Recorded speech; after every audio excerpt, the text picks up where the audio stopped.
Hi Jen, how are you? Hey, Shira. I'm good. How are you today? I'm doing all right. I'm sad I won't be able to stay. Oh, me too. You do such a great job of moderating. I Thank you. really appreciate that. It takes something to move these meetings along. So thank you for when you do that. No worries. I did, so I'm dropping the PDF of the agenda and like I put some objectives for you to get through today and then it has the notes from last time. So if you're able to just like tell everybody that that's in the chat and it's also in their emails. Okay, great. That would be great. And then otherwise, is it okay if I make you the host of this call? Sure.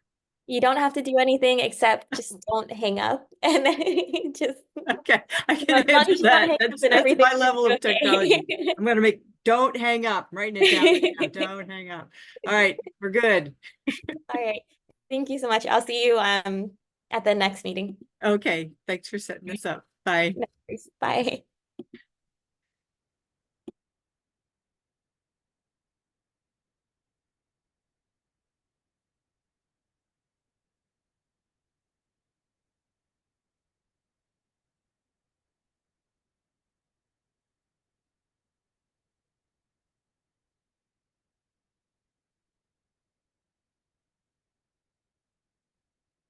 Hi, John.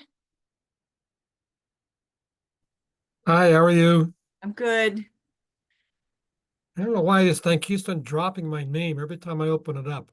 Drives me I know crazy. I was making a good guess there. Sometimes I don't get names right, so being bold today. I just changed it. I mean, if it just started doing that recently, I mean, if I put it in, 3 years ago and it was fine until about 6 months ago. So I don't know why it keeps on dropping it. I don't know why technology does anything. I'm always amazed when like a picture comes up on my screen. I hear you.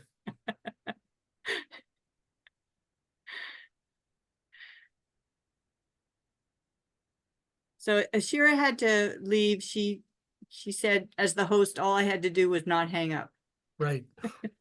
So I'm gonna try not to do that.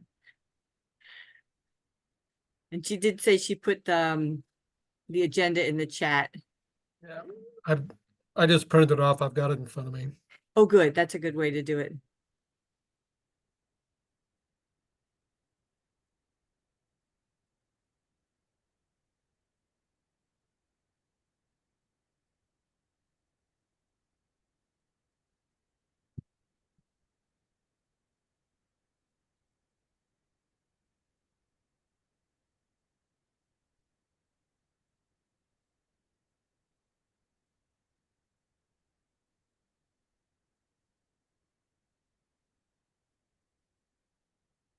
Do we know who is going to be attending this?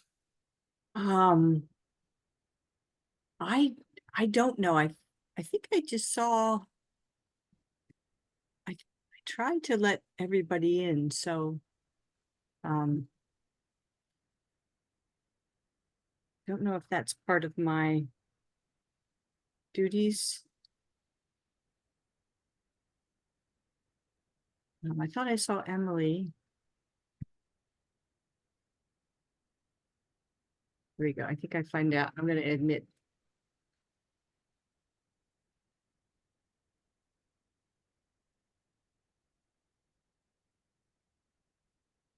Hi, Emily.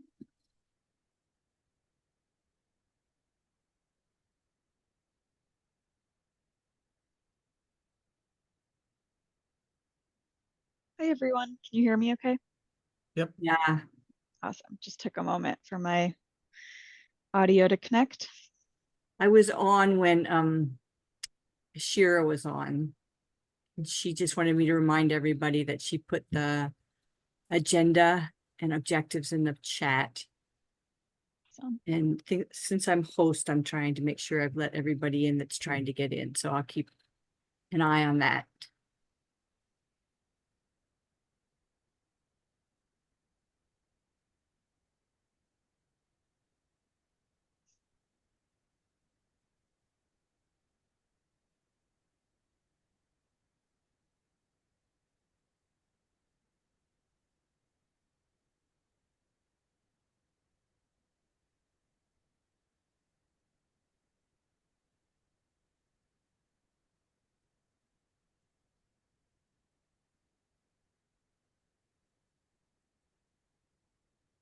John, I wonder if, since you said you had the agenda printed out, would you want to lead us through that? Or maybe somebody else has another idea? Um, since I haven't been at one of these meetings, I think I missed the last two. It Okay, might be better to have somebody else. okay. Do you have the agenda there, Emily? Yeah, I'm happy to, Okay, I don't have mine pulled up, so yeah. I told Ashira we would miss her great guidance. Yes, we will. She's so good We'll at make it moving us through though. along, so we'll have to wing it today. We've got this. So just to run through the objectives that Ashira put together for today's meeting, and it looks like we're recording. We're going to begin drafting the overview and avenues one pager. The second objective is to do a quick stock of what public facing materials we have already for public engagement, to write a quick list of the distribution pathways that we already have, to identify gaps, and then to designate someone to continue the work in each of these streams. So for the next 40 minutes, Ashira has a discussion based on that first objective. And I'll go through all the questions, then maybe we can circle back to the first one. So the questions we have for this main discussion section is, what materials do we already have? Draft the overview and avenues one pager, and what distribution pathways do we already have and what are the gaps? So I guess all of the objectives. So yeah, why don't we start with a review. It looks like Ashira wrote down the clean heat standard overview that the PUC and I think the consultant worked on together, the department's public design explainer that had that really good flow chart. And then the next bullet says what will exist. I'm not sure what that means. But yeah, can anyone else brainstorm what other documents we have, and I'll start taking notes as well. I have a couple of questions. Am I right in thinking that the consultant who had been doing these public forums, that aren't going to be any additional public forums, that part of this is over? That's a great question. From my understanding, they are trying to see if there's anyone from the department. Jeff and Jen, feel free to jump in, but my understanding was that I think there may be one more or they're closed off, but they're going to be doing some other type of public engagement. And I don't think that has been communicated. So the public engagement isn't closed, and it might include more publicly facilitated meetings. But I think those first few may be closing or have closed. Jen, Jeff, do you remember? That sounds accurate to me. I Yeah. don't have any more info. I think Okay. there were 6 in total. So I think they're the first 3. I think there might have been one that was similar to those. And then I think there might have been one scheduled for after there's a proposed plan. And then, yeah, go ahead, Jen. Sorry. And one thing we had talked about, John, was that in addition to those planned public engagement, that we would talk about ways for the public to learn about ways to engage in other ways, with different departments and with their legislators. So that was part of what we were talking about, kind of pre-plan, during the plan, and then a little bit of post-plan, how we can make sure that the public knows how to engage. Yeah, that's good.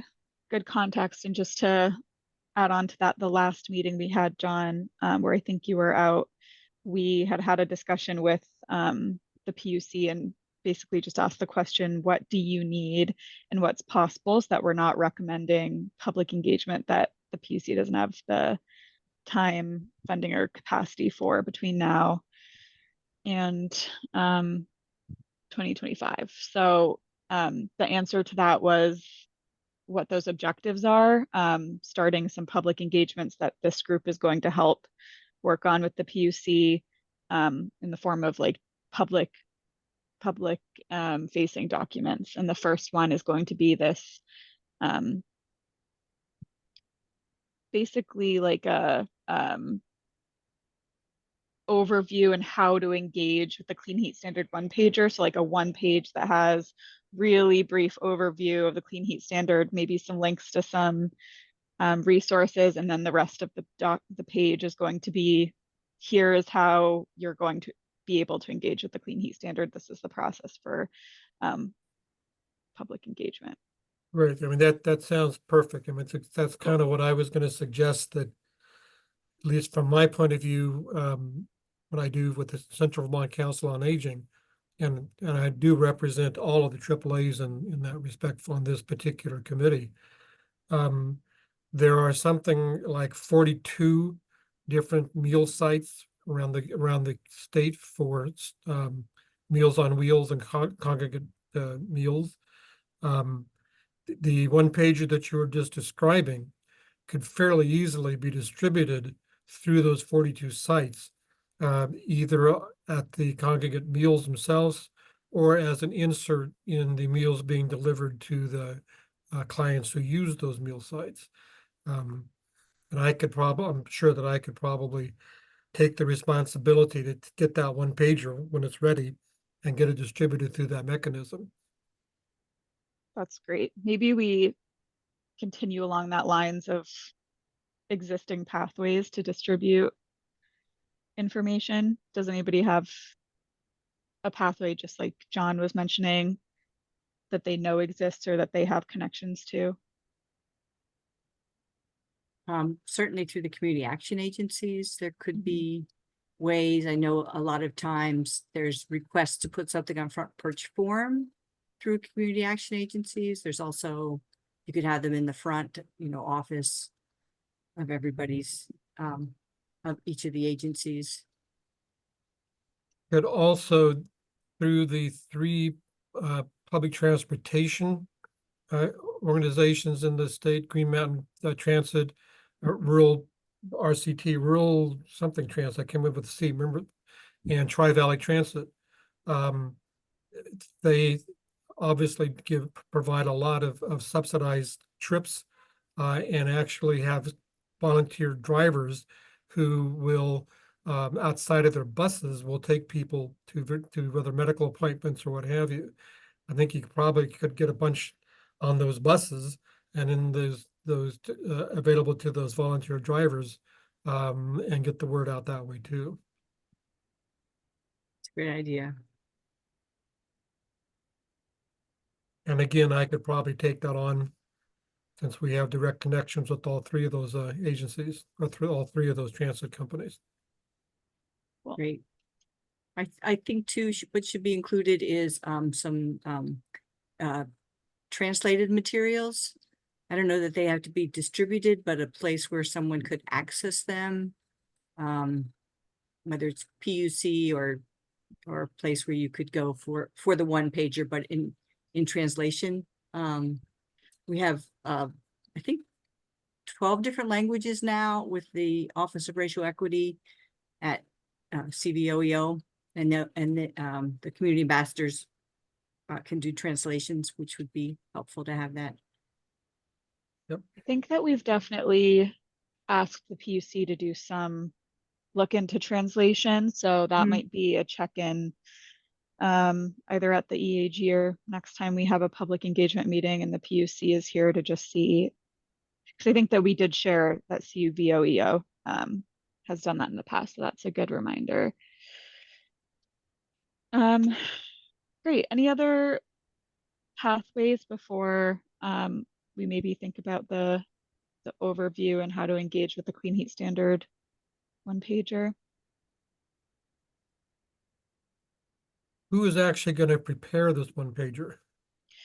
So the idea was the PCU asked us to start drafting it and working on it. I think that once we have a draft of what we might want it to look like, the PUC, I expect they'd want to take a look at it and work on the draft. We haven't really talked through the entire process, but I know that the first go at it is on this group. Jeff, did you want to add anything? Nope, I'm good, thanks. Cool. Sorry, didn't mean to cold call you. That's all right.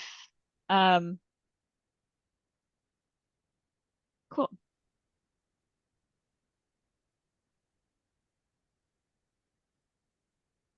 I think the PUC website and whatever their engagement looks like from here on out would be good places to start as well for places to put this.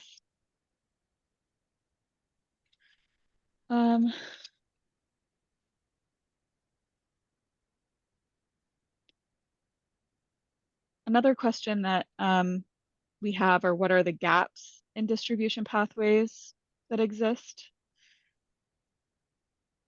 And it doesn't have to be just for this document. I think in general for public engagement, what gaps exist in the PUC's public engagement? That's a question Shira had. I think that's a good reminder to have not just websites that people can go to, but phone numbers. I'm thinking, you know, you had brought up, John, like having them on Meals on Wheels is very important for a wide variety of Vermonters who don't have access to internet or have. So whatever ways we can make it, we probably can't do a lot of maybe public where someone's there, but we could get it posted at, you know, town halls. So the town could kind of, there's a lot of energy committees that maybe could share this information in kind of an in-person way. But at very least somebody that, you know, a phone number people could reach so they wouldn't have to get this information necessarily just online. I think Matt has a question. Yeah, go ahead, Matt. Yeah, I think this is going to happen anyways, but I just want to say it on the record, which is certainly would want to see the one pager before it is distributed, so we have a chance to review it as a group. There's going to be lots of one pagers distributed, and I think it's really important that anything comes out not be overtly political, suggesting that the cleaning standard is a good policy or a bad policy, but just simply describe what it is. There's certainly going to be plenty of advocacy during this election year that shows why the cleaning standard is a good policy or a bad policy. This document should not be either. Yeah, I agree, Matt. I think it basically needs to lay out what it is. And I think it probably should have something about the potential ramifications of it if it goes through. Go ahead, Jeff. Yeah, as far as gaps, I mean, you don't know what you don't know. So I don't know what's existing for information on where the gaps are, but I would say a lot of people that I interact with, family members and what have you, don't necessarily know much about it other than they probably heard the term. Didn't know, are we going to talk about other ways, ideas or coming up? Or, I mean, I have some suggestions like Channel 3 News. A lot of people in Vermont still watch the news at night. What about an interview on there or a piece on it? Or I went on Across the Fence a little while ago to kind of strike up some weatherization applications, and I was amazed at how many people saw it in the middle of the day. Especially elderly people do watch that, and they're the ones that could be affected the most by it. So I think there's other avenues to get stuff out there. Hopefully we can kind of brainstorm on stuff, but those are just a few I think of. I'm glad you said that, Jeff, because I was going to say exactly the same thing. I think trying to get on WCAX or WPTZ and even trying to get something on Vermont, I'm going to call it Vermont Public Radio. I'm not going to call it Vermont Public, excuse me. It drives me nuts. Anyway, on Vermont Public Radio, even maybe something on Vermont Edition or something, because a lot of people do listen to that.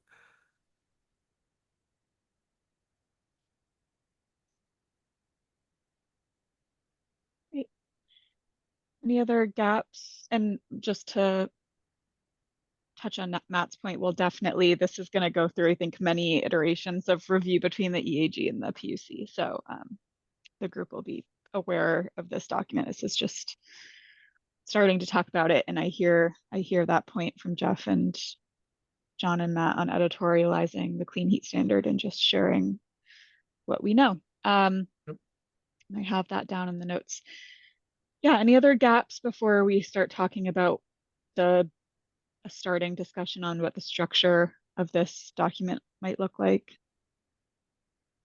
Well, I think one gap is just like general information about what a clean heat measure is, what clean heat is. And I think Efficiency Vermont and other places might have their own one-pagers about those things. So a place where someone can go to just understand simple things like what is a heat pump? What is a wood boiler or gasification? It's just a place. We don't have to have that on the one pager, but where people can go to inform themselves as they hear terms floating around, but really haven't dug into them as deep as other people may have had the opportunity to do so. Yeah, absolutely. I guess I'll go back to the question I posed a little earlier. So somebody has to start the process of preparing this one pager. Who's that somebody going to be, or should it be?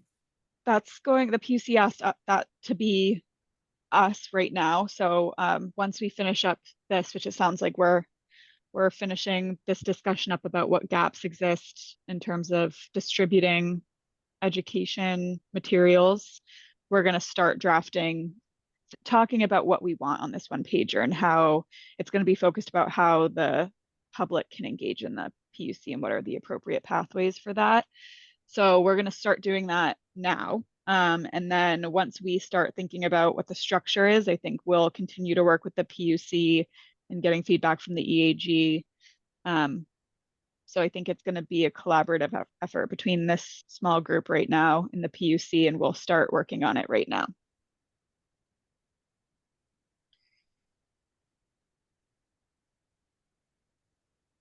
Great.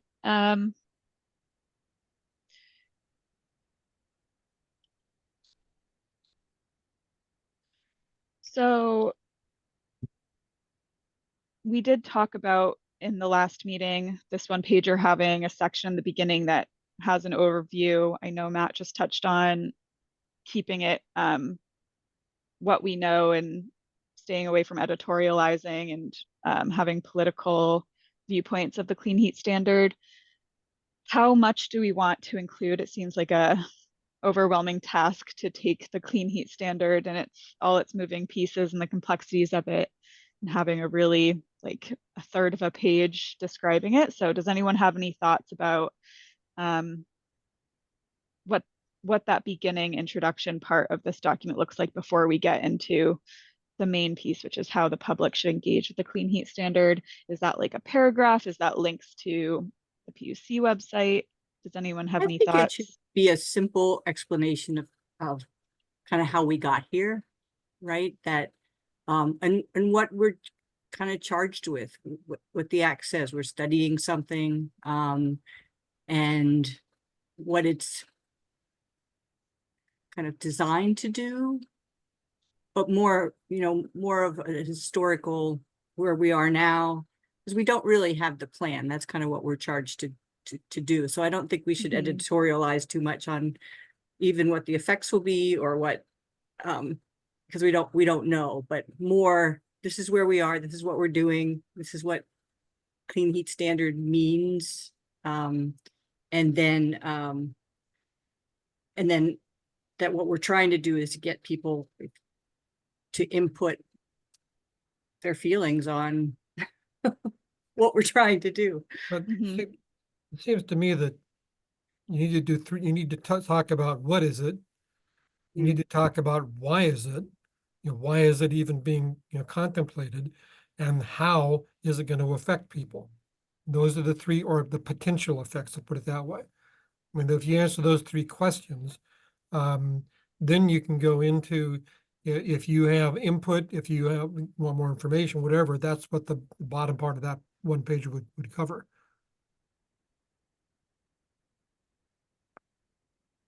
Yeah, I agree with that. I mean, I think, is it this week when we're gonna learn more about a more uh less back of the napkin calculation on how much it's gonna cost per gallon comes out?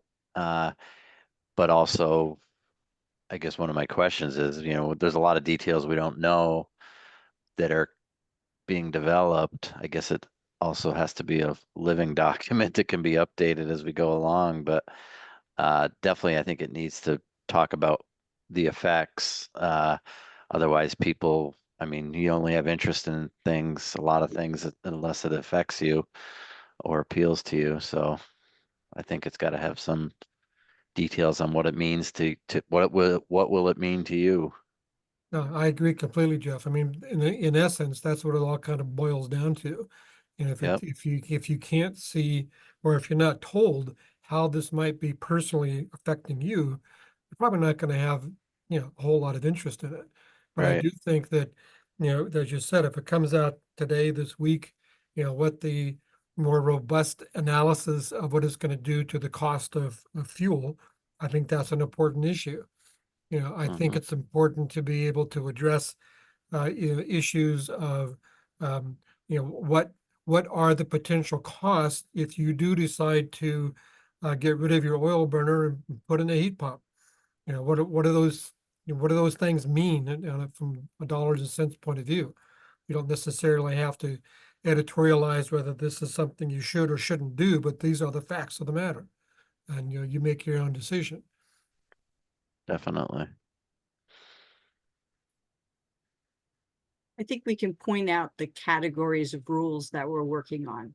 So maybe not necessarily say, what the amount of the fuel surcharge would be, but that there, there is a committee, the TAG committee, that's working on, what and whether there would be a fuel surcharge, and what it means to, have a retire a carbon credit. So, you know, more detailing what we're trying to do and how that may or may not affect you, but that we don't know the effect yet because we're still building the plan. I think, John, think you alluded to it, but it makes a lot of sense. Like, put some costs on what a heat pump water heater or what some of the measures could cost. A heat pump water heaters 2 to 3 thousand, or one head cold climate heat pumps 4 or 5 thousand. Ducted system is X thousand. Average weatherization costs comprehensive are X amount per house. I mean, some type of range that means something. Because if we just say, I'm not trying to argue, but if we don't put a dollar amount, it's not going to have the impact. Because it could be a significant impact, and I think they need to know that impact, even if it's a range from low to high or estimate. I agree, Jeff, and I also think that we can, perhaps along with those numbers, we can say something like, and potential subsidies to help handle this are being considered or are being Correct. Yep. looked at or Good idea. will probably be, happen, however you want to put it. But, I mean, I just installed a heat pump hot water heater in my house, 2 months ago. And you're right. I mean, even after the subsidies, the 30% tax credit from the feds and the rebate from Efficiency Vermont still cost me $3,200. Yep. So it's not exactly an inexpensive proposition to be looking at, unless there are going to be some other subsidies that are going to be available to low income people. Yep. Yeah. No, it's a good So point to add. Weatherization for low income people, this may be an avenue. Right. For moderate income, this may be an avenue, et cetera. That would be good to add. Yep. sounds like we have room for a paragraph or two, and it sounds like the beginning part, and I have notes about what we've all talked about we'd like to see included in that introduction piece of what the clean heat standard is. Does anybody want to take a go at the first paragraph introducing where we've come from, and I'll send out notes kind of structuring what we want to see in that introduction. I'm thinking about having something for us all to review in the next public engagement meeting. Does anybody want to take a go at this? And again, I'll send out like a list of things that we talked about we'd like to see Uh, included. so I'm a big proponent of not reinventing the wheel if it already exists. I Mhm. mean, what do we have out there? I think the notes listed, there's already some existing documents. Yep. Uh, they may have something quite good that would just need a little tweaking. I don't know. I don't know if we have time to look at it now or assign it to somebody or whatever, but I would say let's look at what they have already. Because I remember one document not being too bad. Yeah. Go from there. Yeah, I don't recall seeing the CHS overview. Is that of and in itself a one-page document, or what is it? I don't think it's one page, but I think it's like a one page front and back. And it's the document that the PUC created with the public engagement facilitator, I believe, and it's on their website. I'm seeing if I can pull it up to share it with you in the chat, but here it is. So it has language. So if there is somebody who wants to work on this, I think that it's very possible to pull out language that we're not doing repetitive work. I think that makes a lot of sense. I think the work would be trying to cut it down so that we include what we feel like is important, which I feel like we've talked about in that list that we just kind of went through of what each of us feels is important, but keeping it pretty small because I think the main portion of this is going to be that diagram saying like, if you are a member of the public, this is how you can engage. These are the different forums. And I just linked in the chat the overview if we I, want to just Yeah. take a I'd be look. willing to take an attempt at just a two paragraph draft. Yeah. For us to, be able to start to work from. That'd be great. Great. Thank you, Jen. Em- I'm just Emily, gonna, I have a question for you, Emily. yeah. I'm assuming that Efficiency Vermont probably has some data that you'd be able to utilize to put together what we were just talking about with regards to, um, cost of a particular uh, uh, heating systems or weatherization, um, together with, once we know it, what are they talking about in terms of the increased fuel surcharge for various types of fuel? Is that something that you could be able to put together or get your people to help you put together?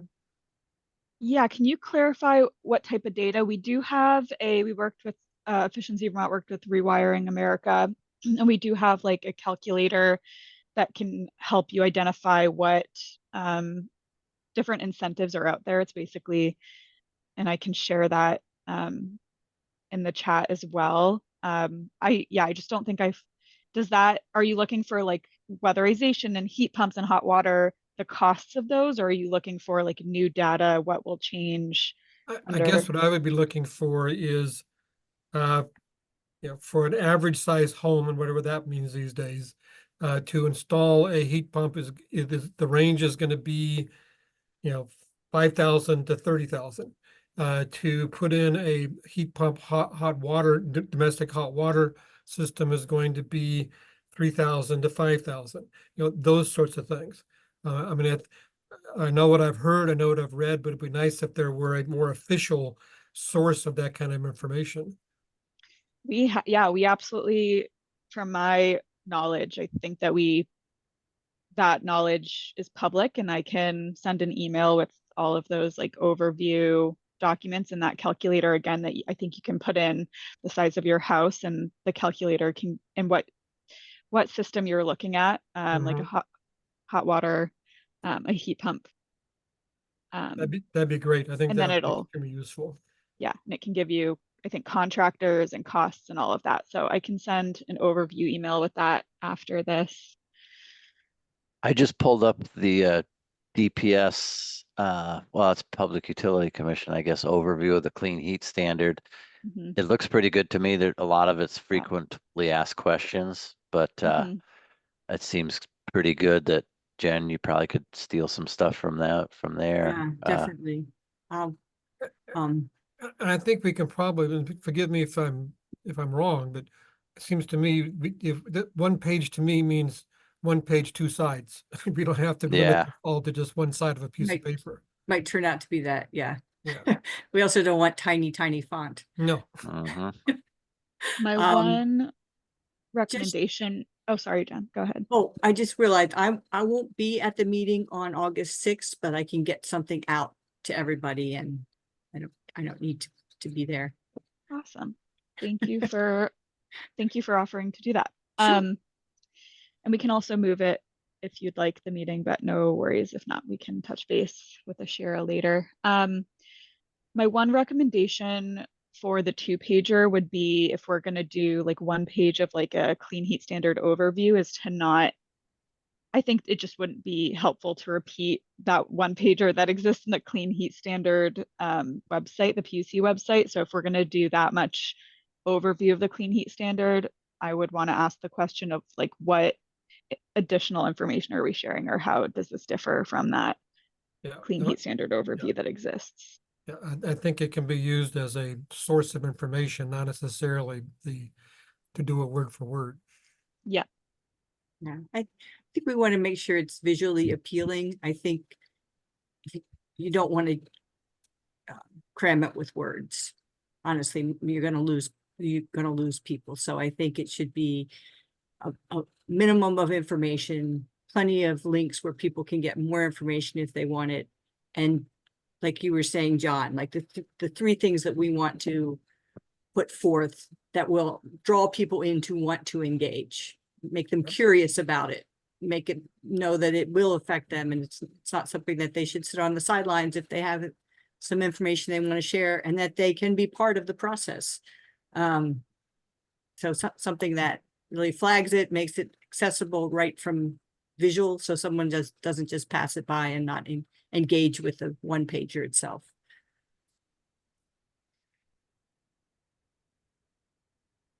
So we have about 10 minutes left to this discussion. Do we want to start talking about what that diagram we want to create for the rest of the page, or the second part of the page that's going to describe how the public can engage with the PUC? Is that going to be, like, I think that we don't have to talk about those exact pathways yet, but I think that identifying the structure we want to see, like, is that a physical image, like Jen was just saying, where you actually see those physical pathways? Does anyone have thoughts about how that might be displayed? About, and I guess like some examples of what Dominic was sharing at the last meeting is thinking about like the public comment avenue for the INV and rule proceeding on EPUC, that being an example of a pathway for how the public can engage. And then of course, like the public engagement meetings and public comment in the tag and the EAG.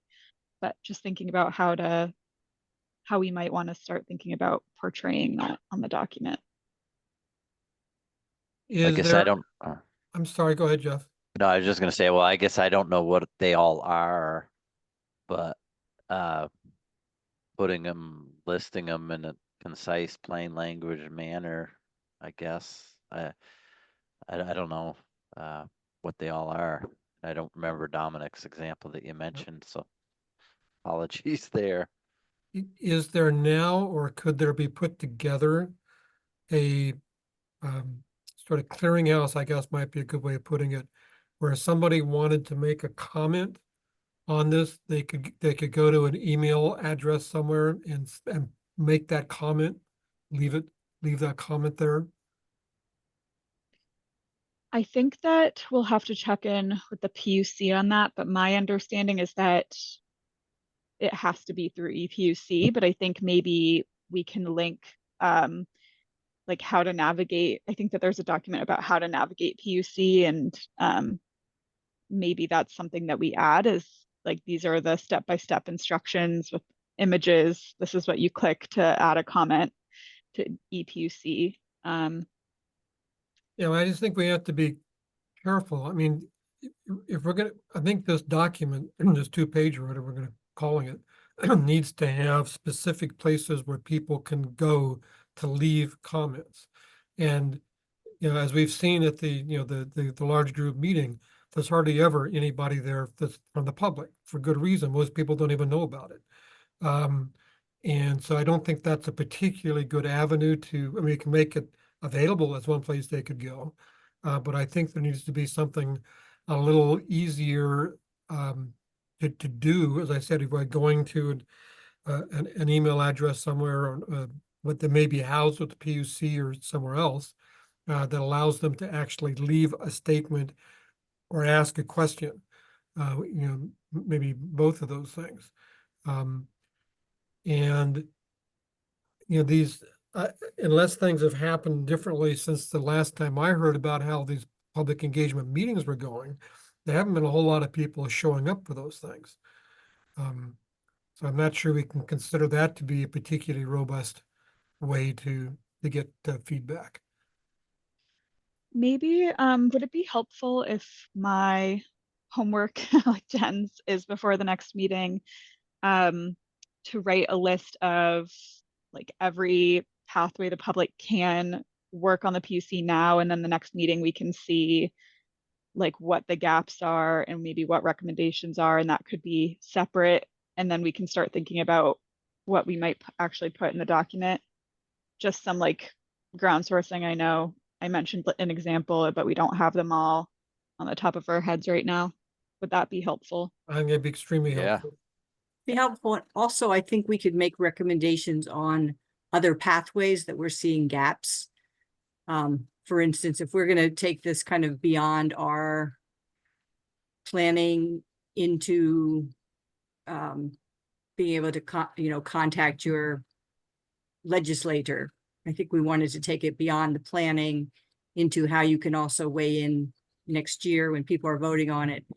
I think maybe we can ask the PUC to have, maybe they need to hire someone that's a call-in person, because I think the EPUC is difficult, and I think we should have something that streamlines people's comments. And I think we can point out gaps where maybe people don't have the ease of commenting, and maybe we need to put something in place after the plan comes out. That's good.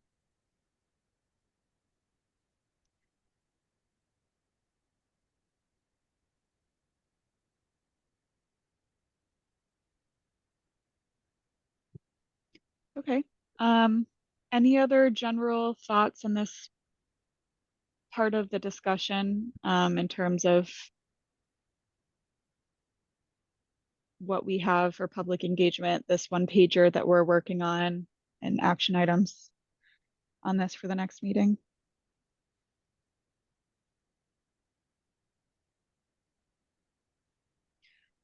Okay.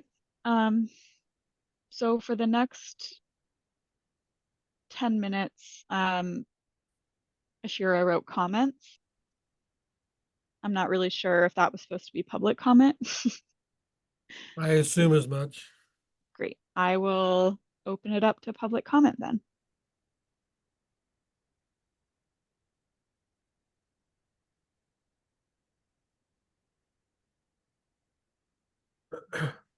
Oh, it looks like John.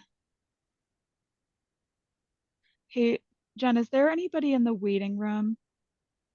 No, I think I've invited everybody in. Okay, I did see a comment from John that said I called in but not yet invited. Okay, I John, see your phone number, John. There we go.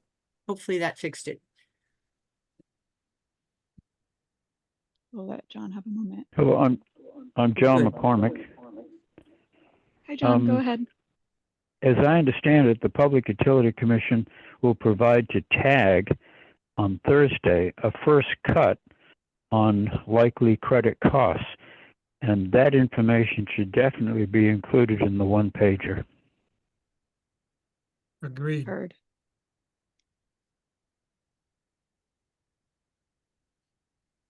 Thank you, John. Thank you. Any other public comment?